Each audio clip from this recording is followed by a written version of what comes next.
Voici une proposition d'article structuré, complet et nuancé, rédigé pour offrir une analyse profonde de cette actualité majeure au Sahel. Vers la souveraineté monétaire, l'AES trace la route de sa future monnaie. Bamako, le 26 janvier 2026. Un tournant historique s'amorce pour la Confédération des États du Sahel, AES.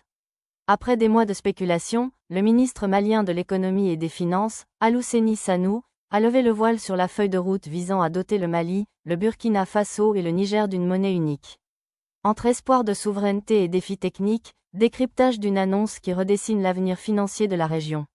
L'acte de naissance d'une indépendance financière. L'annonce faite ce 25 janvier par le ministre Sanou marque la fin d'un suspense qui durait depuis la sortie de l'AES de la CEDEAO. La « feuille de route », désormais établie, n'est pas seulement un document technique, c'est un acte politique fort. Elle prévoit la création d'un système monétaire indépendant du franc CFA, dont l'objectif est de briser les liens de dépendance avec les institutions financières héritées de l'époque coloniale. Un modèle inédit, une monnaie adossée aux richesses du sous-sol. Contrairement au franc CFA, dont la stabilité repose sur une parité fixe avec l'euro garanti par le Trésor français, la future monnaie de l'AES mise sur une stratégie endogène. Les réserves de change. La monnaie sera adossée aux réserves stratégiques communes des trois États. L'or et le minerai. Le Mali, le Burkina et le Niger comptent parmi les plus gros producteurs d'or et de ressources minières du continent. C'est sur ce socle tangible que la valeur de la nouvelle devise sera assise, offrant une garantie de crédibilité sur les marchés internationaux. Calendrier et réalité technique. Si l'enthousiasme est de mise, le calendrier reste ambitieux. Les autorités évoquent une mise en circulation pour la seconde moitié de l'année 2026. D'ici là, plusieurs chantiers colossaux doivent être achevés.